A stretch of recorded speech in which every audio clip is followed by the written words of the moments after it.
Cabbage ఇలా clean చేసి పెట్టుకున్నానండి. తర్వాత కొంచెం వేడి నీళ్ళు పెట్టుకున్నా. ఈ మరిగిన తర్వాత క్యాబేజీ దాంట్లో వేయాలి. నీళ్ళు మరుగుచుందండి. ఇప్పుడు నేను క్యాబేజీ వేసేస్తాను. ఎంతోసేపు కాదు, ఒక్క 5 minutes ఉంచాలి అంతే.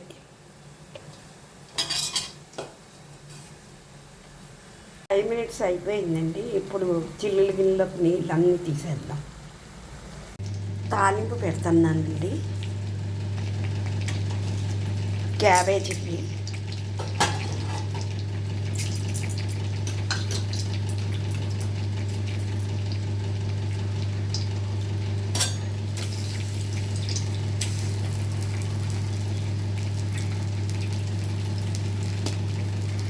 ఆ తర్వాత ఇది మనం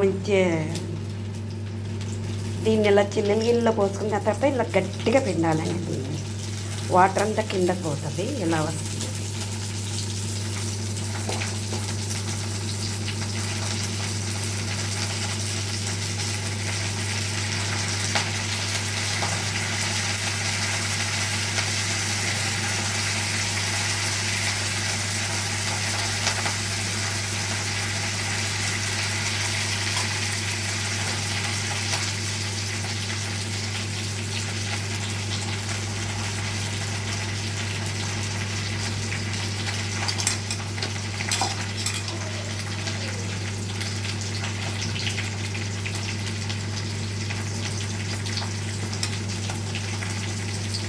పిండిన తర్వాత క్యాబేజీ ఇలా ఉంటుందండి, ఇలా పొడి పొడిలాడుతూ ఉంటుంది.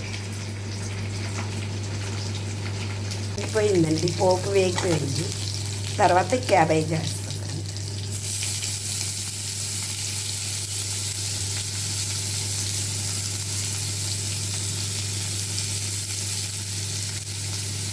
ఇది ఇలా నెమ్మదిగా మగ్గుద్దండి.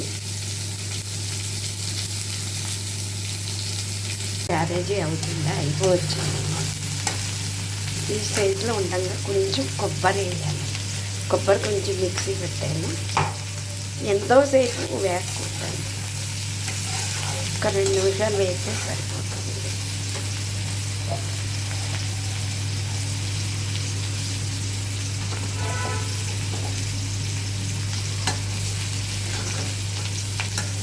కొబ్బరి వేసినాక అడుగు అంటకుండా చూసుకోవాలండి.